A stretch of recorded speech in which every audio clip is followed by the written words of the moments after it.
Hi, BrenTech here, where tech is made simple. So I don't think it's a big secret that Windows 11 over the last couple of years has got quite a bit of hate online, mainly because of the strict hardware requirements that Microsoft has put in place, and also regarding bugs and other changes that have taken place in the operating system.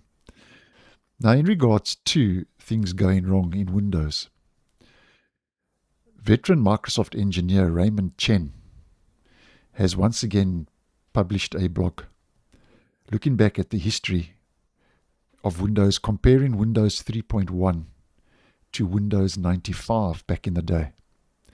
Now, this isn't the first time we've spoken about Raymond Chen.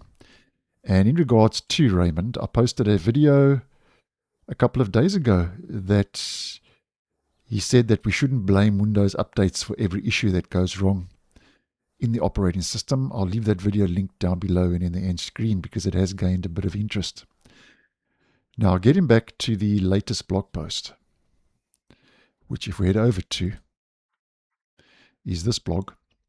Chen has said that there was a very messy jump from Windows 3.1 to Windows 95, which back then made the switch a huge and major headache for a lot of Windows users.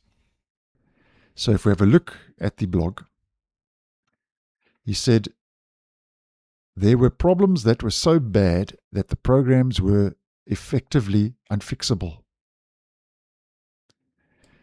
And the reason for this, I think, as he says here, is because Windows 95 used a 32-bit heap for user interface and graphics objects, whereas Windows 3.1 used a 16-bit heap. So that's quite a major difference.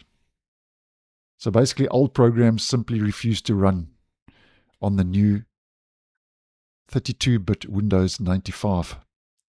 So if you do a comparison between Windows 11 currently and those older days back in the day,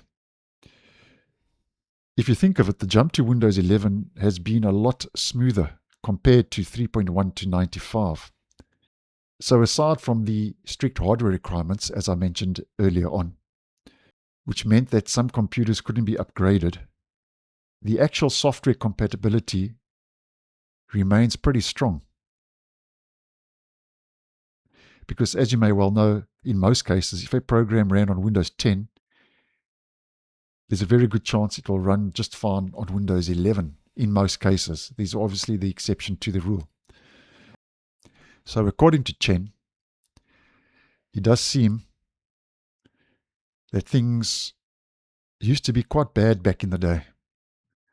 So I thought this was interesting and just wanted to do a quick comparison if you would be interested. So thanks for watching, and I'll see you in the next one.